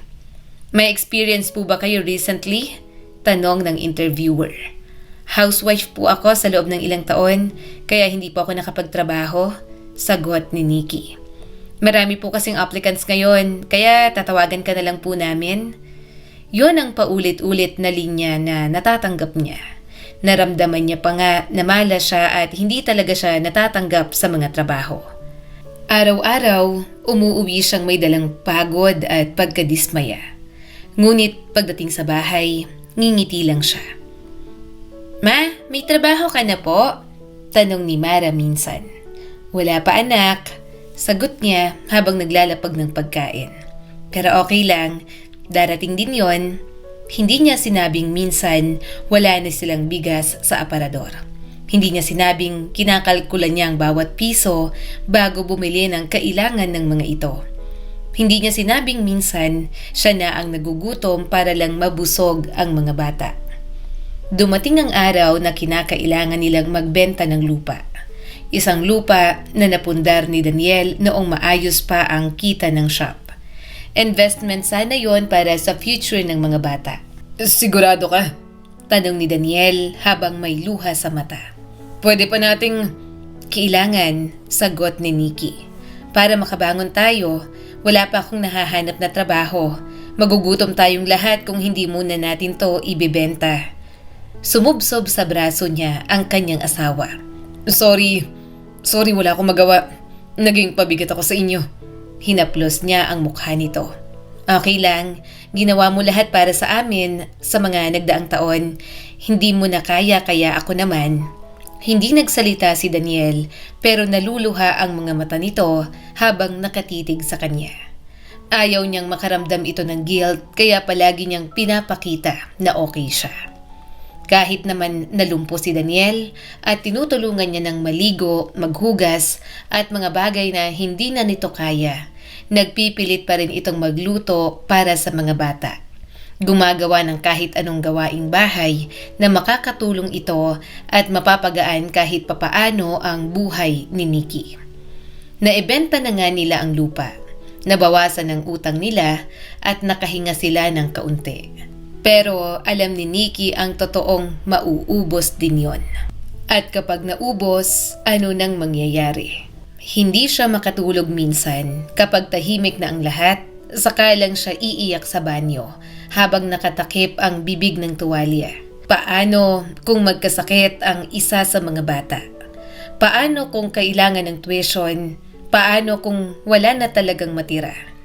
Ayaw niyang magbenta pa ng lupa. Ayaw niyang isa-isang ubusin ang natitirang pinaghirapan ng kanyang asawa. Dahil kapag nawala yon, wala na silang sasandalan kapag sobrang nangangailangan sila. Isang gabi, narinig niyang umiiyak si Daniel. Tila katulad niya, parang ayaw din ipaalam na nahihirapan ito. Lumapit siya at umupo sa tabi ng kama. Umiiyak ka na naman. Pasensya na, bulong nito. Kung hindi dahil sa akin, wag mo na namang sisihin ang sarili mo, agad niyang sabi. Wag mong sasabihin yan. Wala na akong silbi. Nanginginig ang boses ni Daniel.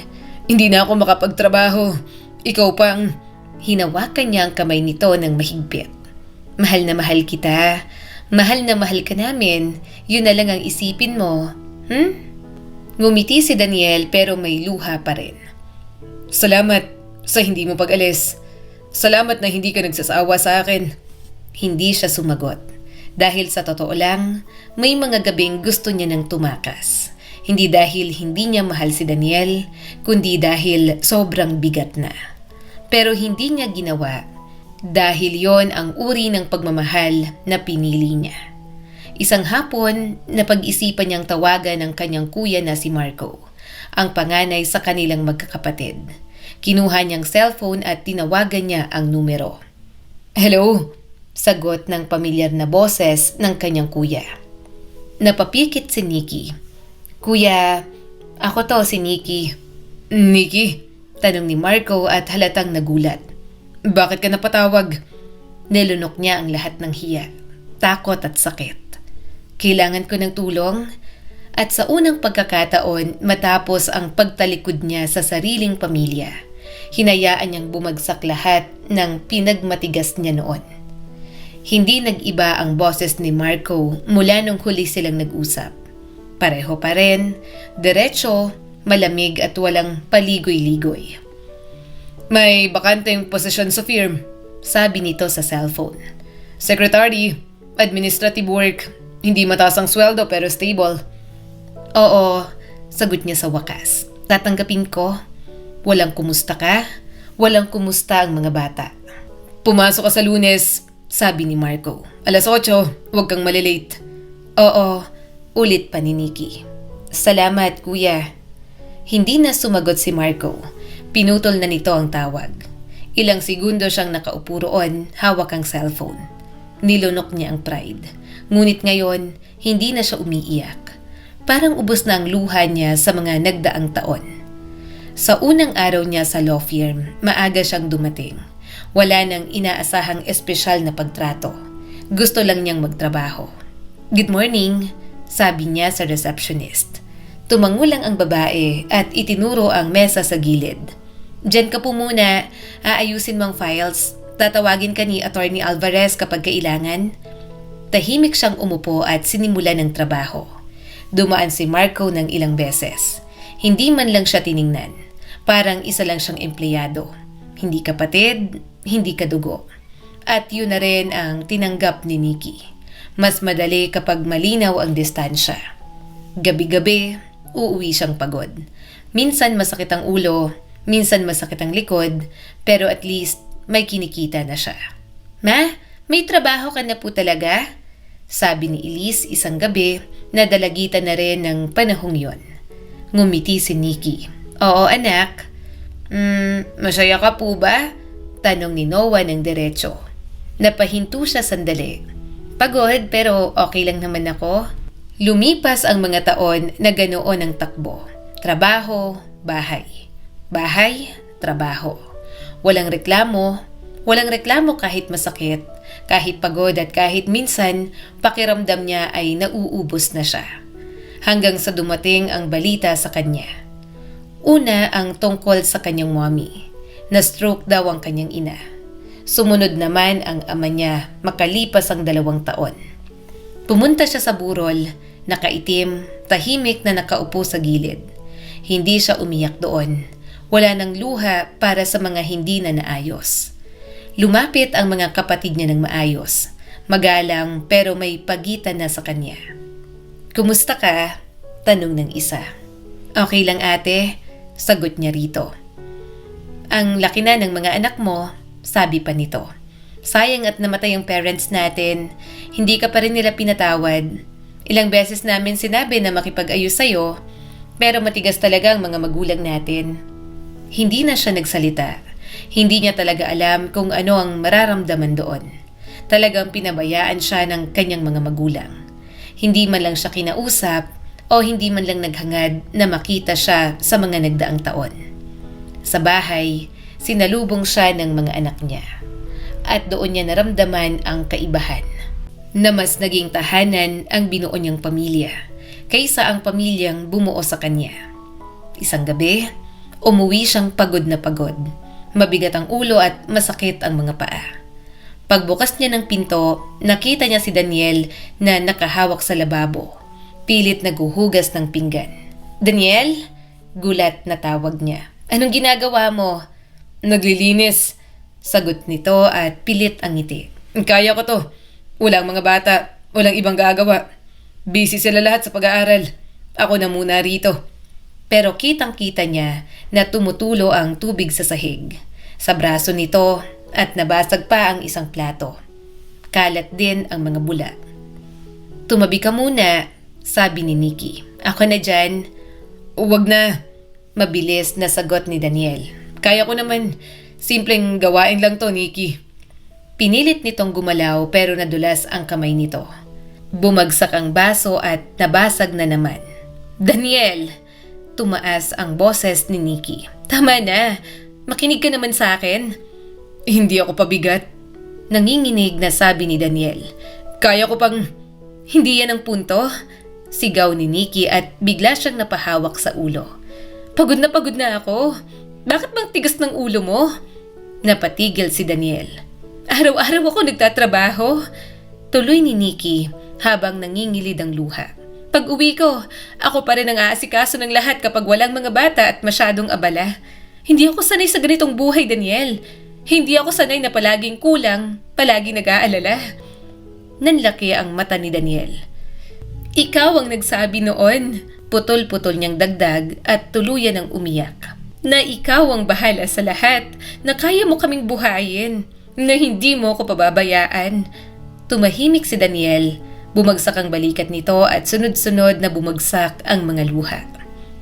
Alam ko at pasensya na. Kaya nga kahit sa ganitong paraan na lang, gusto kong makatulong sa'yo. Hindi niya na napigilan ang sarili. Umiyak siya ng malakas, matagal at pinapakitang pagod na siya. Umiyak din si Daniel. Hinila niya ito palapit at niyakap ng mahigpit. Kahit nanginginig, kahit masakit. Pasensya na. Paulit-ulit na sabi ni Daniel habang humahagulgol. Pasensya na kung ganito ako. Kung nahihirapan ka dahil sa akin. Huwag kang mag-sorry. Umiiyak ding sabi ni Nikki. Hindi kita sinisisi. Pagod lang ako. Sobrang pagod. Sorry din. Nagyakap sila sa gitna ng kalat. Sa gitna ng basag na mga plato at baso. Sa gitna ng pagod na matagal ng kinikimkim. Makalipas ang ilang sandali, huminga ng malalim si Nikki. Hinawakan niyang mukha ni Daniel. Makakabangon pa tayo. May usad naman ang buhay natin. Tumingin si Daniel habang namumula ang mga mata. Nakakapag-aral ang mga anak natin, dagdag niya. Malalaki na sila, may mga pangarap, hindi tayo talunan. Tumango si Daniel. Oo, kaya pa natin, sabi niya at hinalikan ang noo nito. Basta manatili tayong matatag, kaya natin to. Niyakap siya ni Daniel ng mahigpit, isang yakap na puno ng pangako, takot at pag-asa. Sa gitna ng hirap, pinili nilang manatili. Hindi naman madali pero yon ang tanging paraan para magpatuloy. Yun nga lang, may mga pagkakataon pa rin na kapag nakikita niyang maganda ang buhay ng iba, nanliliit si Nikki sa kanyang sarili. Kapag nakakakita siya ng mga posts, hindi niya mapigilang malungkot. Graduation picture ng pinsan niya na doktor na. Bagong kotse ng kapatid niyang babae. Isang family photo na bakasyon sa ibang bansa. Ganito na lang ba? Hanggang dito na lang ba ako? Inilapag niyang cellphone at napahawak sa dibdib. Hindi na malaya ni Nikki na tumutulo na ang luha niya. Pagod na ako. Paano kung tumanda kami? Paano kapag may nagkasakit ulit? Anong hahawakan namin kapag wala na akong lakas magtrabaho? Wala siyang sagot sa sarili niyang mga tanong. Sa unang pagkakataon, pumasok sa isip niya ang tanong na matagal niya nang iniiwasan. Sapat na ba ang pagmamahal? Minahal niya si Daniel ng buong buo. Minahal niya ang mga anak nila, higit pa sa kanyang sarili. Pero sapat ba yon para sa hinaharap? Napapikit siya. Bakit ko ba iniwan? Siguro tama nga sina mommy at daddy. Sana pala, tinuloy ko na lang ang pag-aaral ko. Doktora na sana ako ngayon. Gayunpaman, magpapatuloy pa rin siya sa buhay. Wala namang mangyayari sa kanya kung pagsisisihan niya ang mga bagay na huli na. Hindi agad napansin ni Nikki kung kailan nagsimulang magbago ang takbo ng mga araw. Hindi naman yon bigla ang pagbabago. Basta isa-isa nang nagbago ang direksyon ng buhay ng mga anak niya. "Mama," sabi ni Mara, "natanggap po ako." "Saan?" tanong niya at abala sa paghuhugas ng pinggan. "Sa scholarship po, mag-aaral po ako ng medicine." Dahan-dahan niyang nilingon ng anak. "Sigurado ka? Kaya mo ba?" Tumango si Mara. "Opo, kaya naman po." Aaminin niyang kahit scholar ito ay marami pa rin kailangan. Malaki pa rin ang gagastusin. Pero hindi na siya masyadong nag-aalala. Tumutulong naman sina Lucas at Noah sa mga kapatid nito. Tapos na sa pag-aaral ang dalawa at sinubukan ding simulan muli ang auto shop ni Daniel. Sa sumunod na 2 taon, sumunod naman si Elise na pumasok din sa kolehiyo. "Mama," sabi nito isang gabi habang nag-aaral sa mesa, "gusto ko rin pong mag-medicine." Ngumiti lang siya kahit alam niyang mahihirapan na naman sila. "Sige lang anak, kunin mo kung ano ang gusto mo." Sa kanyang mga anak, sina Lucas at Noah ang nakita niyang nagsisikap talaga. At dahan-dahan, muling nabuhay ang talyer ni Daniel. Sa kabila ng lahat ng yon, hindi nawala ang pagod ni Nikki. Masaya siya pero ang katawan niya parang laging huli sa diwa. Hanggang isang gabi, pag-uwi niya sa bahay sa mismong kaarawan niya, napansin niyang kakaiba ang katahimikan. "Nako," bulong niya. "Parang walang tao. Naiwan na naman sigurong mag-isa si Daniel." Binuksan niyang pinto at biglang bumukas ang ilaw. "Happy birthday, Mama!" Natigilan si Nikki. Parang may humigpit sa dibdib niya. Nandoon ang lahat ng mga anak nila. Nandoon si Daniel na nakangiti ng matamis sa kanya. Napangiti si Nikki. "Nakakagulat naman kayo." Lumapit si Mara at hinawakan ang kanyang kamay. "Surprise po." Napaupo si Nikki sa silya. Nanginginig ang kanyang mga kamay. Hindi niya inasahan na susurpresahin siya ng ganoon. "Nag-abala pa kayo?" Naluluha niyang sabi. "Siyempre, birthday mo po ma. Hindi kami papayag na walang pakulo." Saad ni Elise. Lumapit si Daniel at binigyan siya ng mga bulaklak. "Mahal, happy birthday." Niyakap niya at hinalikan ang kanyang asawa. Mula noon hanggang ngayon, sobrang sweet pa rin ito. Matatanda na sila pero palagi nitong sinisigurado na may lambing pa rin sila sa isa't isa. Inabot ni Lucas ang isang sobre. "Mama, ayaw na po naming magtrabaho ka pa." Nagulat siya. "Ano? Hindi pwede. Nag-aaral pa mga kapatid mong babae. Mahihirapan tayo." "Kami na po ang bahala," sabi ni Mara. "Tama na po. Magpahinga na lang po kayo dito. Pagtutulungan na po namin ni na kuya ang pag-aaral namin. Dito na po kayo at magsama po kayo ng papa." "Huwag mo na pong pilitin ang sarili mo," dagdag ni Noah. "Pagod ka na, Mama." Napailing siya. "Hindi, kaya ko pa." "Hindi na po kailangan." Putol ni Elise at umiiyak na. "Hayaan mo naman po kaming bumawi." Binuksan niyang sobre na may lamang pera. "Mga anak, nanay niyo ko. Gagawin ko lahat para sa inyo. Saka hindi niyo obligasyon o utang ang mga bagay na nagawa namin para sa inyo." "Hindi po ito utang," sabi ni Lucas. "Hindi po ito obligasyon. Pasasalamat po ang ginagawa namin, kaya gusto namin na magpahinga na kayo." Hindi na napigilan ni Nikki ang umiyak. Hindi ko naman hiningi ito." "Pero deserve mo," sagot ni Daniel. "Salamat sa pagsalo sa mga responsibilidad ko. Salamat sa pagiging matapang. Salamat sa pagtayo sa pamilya natin, mahal ko." Niyakap siya ng kanyang mga anak. Sabay-sabay na parang ayaw na niyang bumitaw. Sa sandaling yon, nawala ang pagod, nawala ang panghihinayang. May kapalit pala ang lahat ng tiniis niya. Nagpatuloy ang buhay nila sa unti-unting pag-ahon. Mas naging payapa ang kanyang puso at isipan. Hanggang isang araw, nagkaroon siya ng pagkakataon na kausapin ang kanyang mga kapatid. Si Ana ang unang nagsalita. "Kumusta ka na?" Ngumiti si Nikki. "Okay na." Huminga ng malalim si Nikki. Nararamdaman niya na kung hindi niya sasabihin ngayon, baka hindi niya na masabi kailanman. "May gusto akong sabihin," bigla niyang sambit. Nagkatinginan ang kanyang mga kapatid. Maya-maya ay tumango si Marco.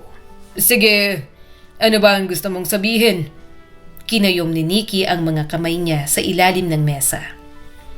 "Matagal akong may hinanakit at matagal ko rin kinimkim. Nang umalis ako noon, pakiramdam ko'y iniwan niyo ako. Pati kayo, tinalikuran ako at masakit sa akin yon. Pero hindi ko naman kayo masisisi kasi ako naman talaga ang unang tumalikod. Masakit na parang pinili kong maparusahan. Pinili ko ang pamilya ko. Pero pakiramdam ko, kapalit noon ay ang pamilya na pinanggalingan ko." Nakita niya ang paggalaw ng panga ni Marco. Parang may gustong sabihin pero hinayaan na muna siyang magsalita. "Nagsisi ako," dagdag ni Nikki ng derechahan. "Maraming beses akong nagsisi kung bakit hindi ako nakinig sa mga magulang natin noon." Napayuko siya. "Nang mapagod ako, nang maghirap kami, nang magkasakit si Daniel, nang maramdaman kong wala akong fallback. Akala ko nasayang ang buhay ko." Matagal ang sumunod na katahimikan at inihanda na niya ang sarili niya sa pagwawalang bahala, sa malamig na sagot at sa pagsasabi ng mga itong pinili naman niya ang ganoong klase ng buhay. Pero hindi yon ang nangyari. Ako ang nagsisi, Biglang sabi ni Marco. Nagulat si Nikki. Ako, Ulit nito. hindi ikaw. Nainggit ako sa'yo, Nikki. Nanlaki ang mata ni Nikki. Ano? Tumawa si Marco ng maikli at mapait. Hindi dahil sa pera. Hindi dahil sa buhay mo. Nainggit ako dahil maaga kang bumuo ng pamilya. Tahimik si Ana pero may luha na sa mga mata. Ang mga anak mo, Patuloy ni Marco. malalaki na. Nakakasama mo na sa pagtanda. Ako bata pang mga anak ko at matandaan na ako. Parang may pumutok sa dibdib ni Nikki. Araw-araw, Sabi ni Marco. natatakot ako na baka hindi ko na makita ang paglaki nila. Na baka hindi ko na masamahan hanggang sa maging ganap siyang tao dito sa mundo. Napahawak si Nikki sa tasa niya. Si Ana naman ang nagsalita. Ako, wala akong anak. Hindi ko inakalang darating ako sa puntong ito. Pero nalulungkot kami ng asawa ko na hindi na kami magkaroon ng anak dahil late na rin kaming nagsipag-asawa. May part din na naiinggit ako sa'yo. Iniisip ko na sana tumulad na lang ako sa'yo noon. Na inilaban ko ang lalaking mahal ko. Sana mas inuna ko maging masaya kaysa makinig sa mga magulang natin. Kaysa baliwalain ko ang nararamdamang pagmamahal noon. Akala ko dati tamang desisyon ko. Career muna, sarili muna.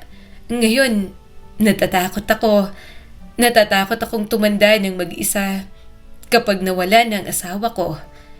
Naramdaman ni Nikki ang bigat ng mga salitang yon. Hindi siya makapaniwala na yon ang nararamdaman ng kanyang mga kapatid. Akala niya ay masaya ang mga ito sa buhay dahil sumunod sa kanilang mga magulang. Araw-araw, dagdag ni Ana.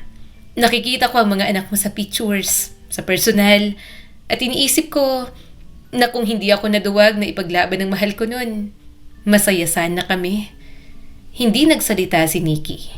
Hindi niya kailangan magsalita dahil sa unang pagkakataon, pare-pareho silang hubad sa katotohanan at sa mga bagay na kinatatakutan nila. Akala ko, bulong ni Nikki. Ako lang ang may kulang. Umiling si Marco. Lahat tayo may kulang. Iba-iba lang ang itsura. Iba-iba ang mga naging buhay natin pero lahat tayo may mga pangamba palagi. Tahimik silang tatlo. Walang panalo, walang talo. May mga piniling landas at mga bagay na hindi na mababawi pa. Pero hindi ibig sabihin noon ay wala ng saysay ang lahat. Pag-uwi ni Nikki ng gabing yon, mabigat ang katawan niya pero magaan ang kanyang dibdib. Nadatnan niya si Daniel sa sala na nagbabasa. Tahimik ka, Sabi nito. Umupo si Nikki sa tabi ni Daniel. Nag-usap kami ng mga kapatid ko. Tumingin si Daniel. Kumusta? Ngumiti siya rito. Magaan ang pakiramdam ko. Alam mo, akala ko mali ang lahat ng pinili ko. Ngayon ay nakikita ko na ulit kung bakit pinaglaban kita. Kung bakit mas pinili ko ang buhay na ito kaysa ang buhay na gusto ng pamilya ko para sa akin. Hindi naman pala nasayang ang buhay ko.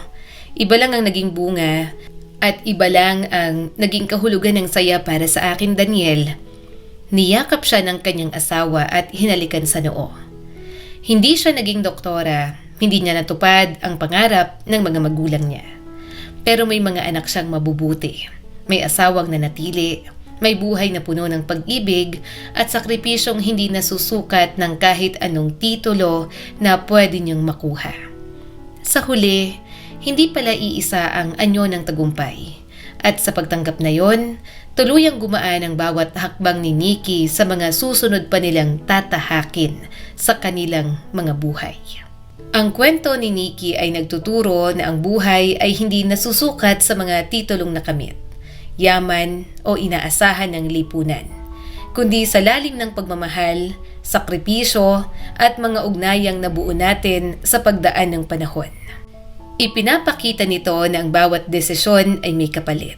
Walang perpektong landas at kahit ang tamang pagpili ay may kasamang panghihinayang. Ipinapaalala rin ito na ang paghahambing ng sarili sa iba ay madalas nagbubunga ng lungkot sapagkat hindi natin nakikita ang takot at kalungkutan na dala rin ng buhay ng iba.